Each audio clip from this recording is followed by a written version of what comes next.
Fatia Zahra Asifa dari Surau Angkatan 5. Di proyek kali ini saya membuat majalah yang berjudul Lele Siribagata. Sebelum mulai, saya mau menjelaskan apa itu Lele Siribagata. Jadi, Lele Siribagata itu diambil dari bahasa Mentawai karena majalah saya ini bertema tentang Sumatera, dan menurut saya bahasa Mentawai itu bahasa yang unik dan jarang didengar. Nah, lele itu yang berarti perlahan, dan siribagata itu yang arti tumbuh. Jika dimaknakan, saya berharap proyek ini lebih baik daripada proyek sebelumnya dan akan menjadi lebih baik.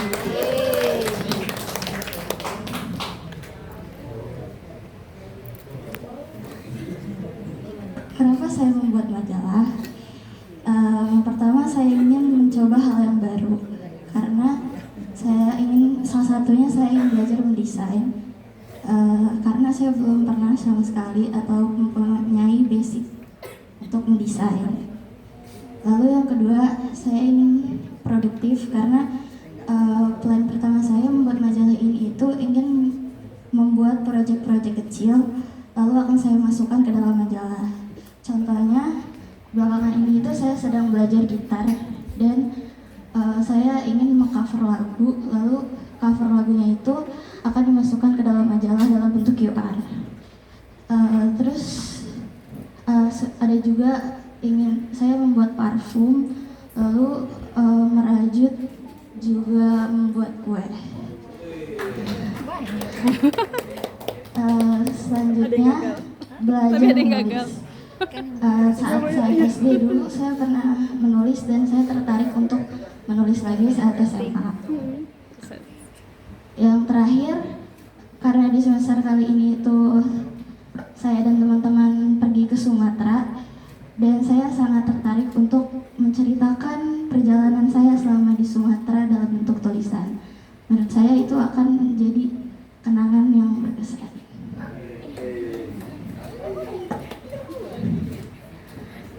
Ini untuk progresnya. Berapa lama buatnya? Saya akan menjelaskan per bulan. Yang pertama, di bulan Maret itu saya mencari mentor. Kebetulan saya terinspirasi membuat majalah itu dari redaksi sekolah SD saya dulu. Jadi saya langsung datang ke tempat redaksi itu dan mencari mentor. Jadi mentor saya itu adalah guru saya SD dulu. Dulu saya pernah belajar menulis juga dengan beliau. Jadi beliau yang mengajarkan saya membimbing saya selama membuat majalah ini. Jadi mentor saya itu ada dua. Yang pertama ada saya panggil Bu Fani dan Pak Senni. Nah, Bu Fani itu lebih mengajarkan saya bagaimana cara menulis atau mengembangkan ide saya. Atau mengembangkan tema saya, yaitu tema Sumatera. Nah, Pak Seli itu lebih mengajarkan saya cara mendesain di majalah. Jadi ternyata mendesain di majalah itu harus banyak perhitungan karena kita harus berpikir kalau nanti dicetak ke majalah itu akan bagus atau enggak.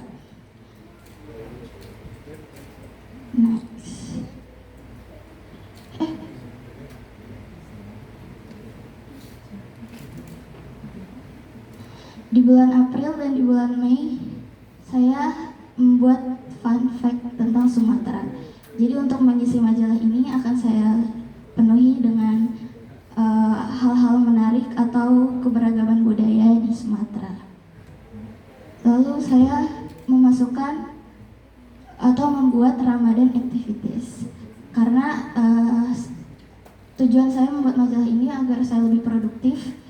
Jadi ketika bulan Ramadan itu lebih banyak hal positif yang saya lakukan dan saya masukkan ke dalam majalah. Terus selanjutnya saya membuat cerita selama di Sumatera.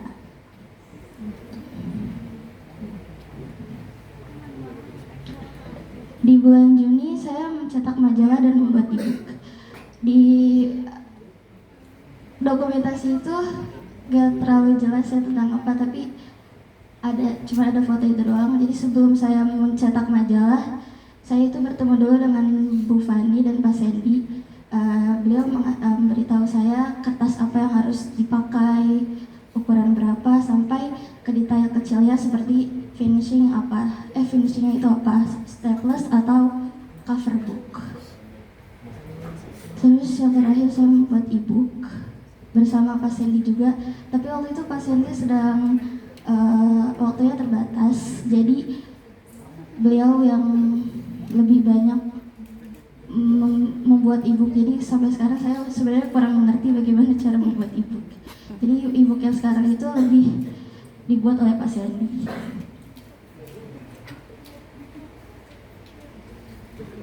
Outputnya adalah ini yang pertama, ebook. Untuk teman-teman atau ayah bunda yang penasaran boleh di scan. Saya akan menjelaskan apa makna dari cover ini. Ini saya membuatnya dari AI dan sebenarnya itu maksudnya adalah orangnya itu pakai baju khas Minangkabau, terus belakangnya itu rumah Sigar Lampung. Terus makanannya itu sebenarnya saya nulisnya itu rendang, tapi gak tahu itu makanannya apa.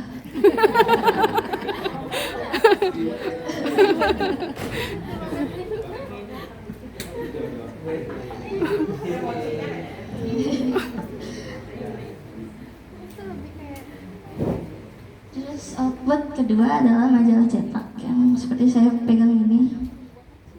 Jadi sebenarnya isinya tuh sama, tapi kalau di majalah cetak ini aku kan buat game juga, jadi bisa dimainin gitu.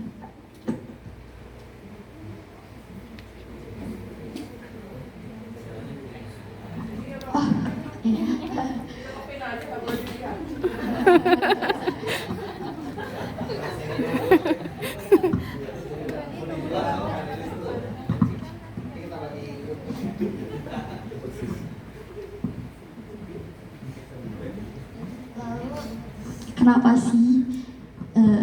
Kenapa sih majalahnya gak jadi? Itu yang sering saya dengar dari hasil dan juga mentor saya.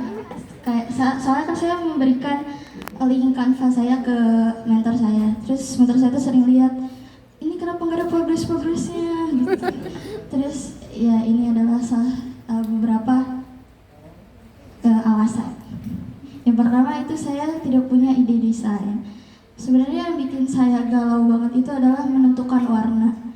Karena biasanya saya sudah memasukkan banyak warna, terus saya mikir warna apa yang belum. Jadi mungkin yang paling lama itu menentukan warna, dan saya malas mikir lagi. Jadi saya tunda sampai berapa hari dulu baru nanti kepikiran warna apa. Terus yang kedua,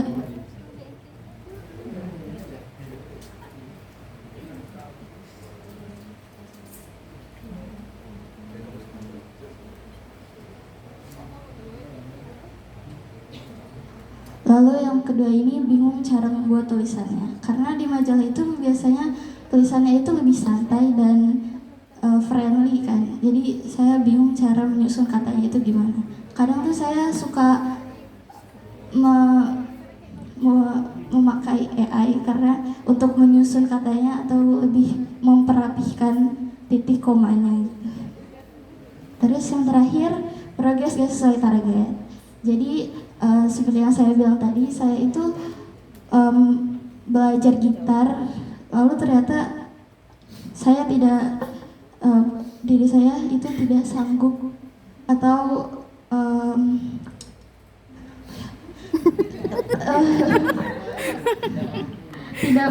tidak mampu menguasai. Jadi ternyata saya belum bisa main gitar sampai ke akhir bulan ini. Dan saya kan nyoba merajut juga kan, udah pede banget nih ngerajut. Ternyata nggak bisa. Jadi nggak saya masukin juga ke majalah. Terus selanjutnya itu membuat kastengel. Nah, membuat kastengel ini berhasil lah waktu itu buat bareng di rumah. Tapi pas satu buat itu saya bingung atau saya lupa semua bahan-bahannya, jadi saya nggak masukin juga. Kok gini?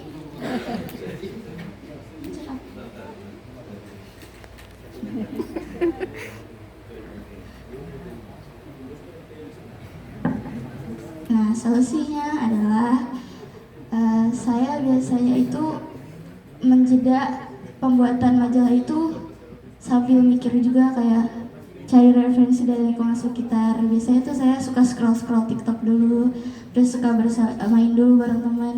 Kadang-kadang tuh dari situ saya mendapatkan pencerahan gitu. Kayak harus saya masukkan ini dari di majalah saya gitu. Kayak kalau scroll TikTok kan biasanya ada yang suka buat scrapbook. Itu biasanya saya pikir itu kayak bagus deh dimasukin ke majalah saya. Terus yang kedua, mencari cara penulisan di internet. Ya seperti saya bilang tadi, saya menggunakan AI untuk merapikan tulisan saya. Sebenarnya itu jadi kekurangan di majalah saya karena terlalu banyak AI. Yang terakhir, mencari ide lain. Jadi sebenarnya itu membuat fun fact atau memasukkan keberagaman di Sumatera itu adalah pengalihan topik dari proyek-proyek kecil saya.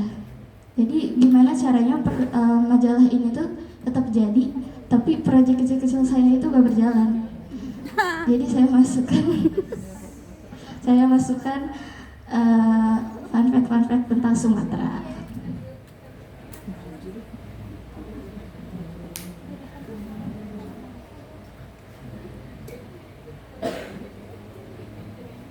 Insight yang saya dapat adalah gak akan tahu kalau gak dicoba. Jadi desain ini itu pengalaman pertama saya atau mencoba hal baru. Jadi saya tuh kurang pede dalam mendesain, bahkan seperti tugas-tugas surau pada umumnya, membuat PPT, membuat flyer itu sepenuhnya saya buat dengan template. Jadi saya berpikir kayak saya mau mencoba untuk membuat desain dari nol. Terus ternyata saya sangat suka dan saya sangat tertarik. Bahkan selama pembuatan majalah walaupun lama, saya sangat enjoy dalam pembuatannya.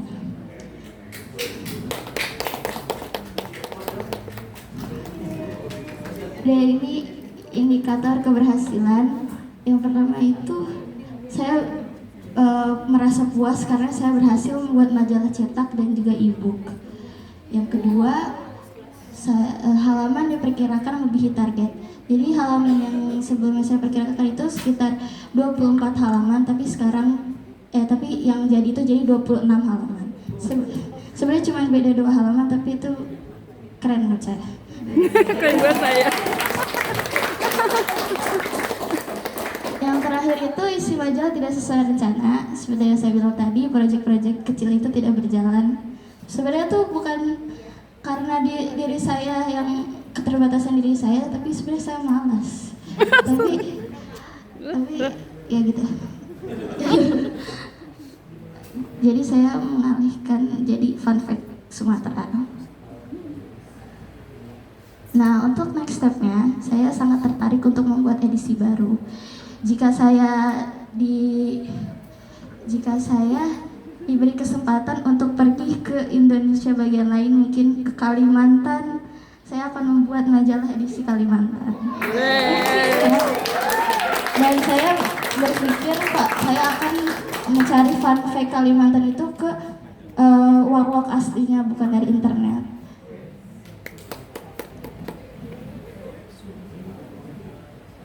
Jika ada penjelasan saya yang kurang jelas, boleh dipertanyakan atau